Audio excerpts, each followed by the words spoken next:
పల్నాడు జిల్లాలో ఇద్దరు దివ్యాంగులు వ్యాపారం చేసుకొని బతుకుతూ ఉంటే వారిలో ఒకరు తెలుగుదేశం పార్టీ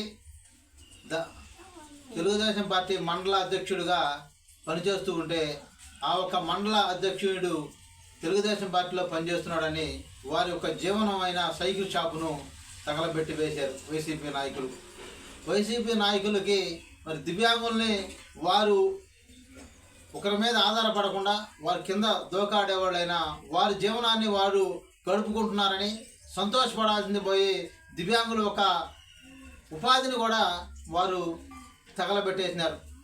దీని మీద పల్నాడు జిల్లా కలెక్టర్ గారిని ఒకటే కోరుతున్నాను, అయ్యా నా ఒక దివ్యాంగులు ఎవరైతే ఉన్నారో మరి వారిద్దరికీ న్యాయం చేయాలి. సైకిల్ షాపుని మళ్ళీ వెంటనే ఏర్పాటు చేసే మార్గంగా వైసీపీ నాయకులు ఎవరైతే ఆ సైకిల్ షాపును తగలబెట్టారో వారి మీద వెంటనే చర్య తీసుకొని మా ఒక దివ్యాంగులకు మరి మీరు న్యాయం చేయాలని చెప్పి సైకిల్ షాప్ పెట్టుకోవడానికి ఏర్పాటు చేయాలని చెప్పి కూడా మరి పల్నాడు జిల్లా కలెక్టర్ గారిని మేమందరం కూడా కోరుతూ ఉన్నాం.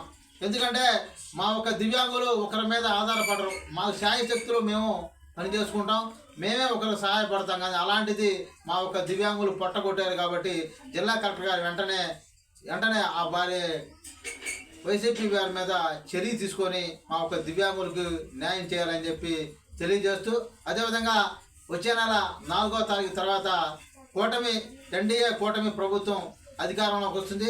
అధికారంలోకి రాగానే మా ఒక పవన్ కళ్యాణ్ గారి దగ్గరికి చంద్రబాబు గారి దృష్టికి తీసుకెళ్ళి మరి ఆ ఒక ఇద్దరు దివ్యాంగులు కూడా మేము న్యాయం చేసే మార్గంగా ఆలోచిస్తాం.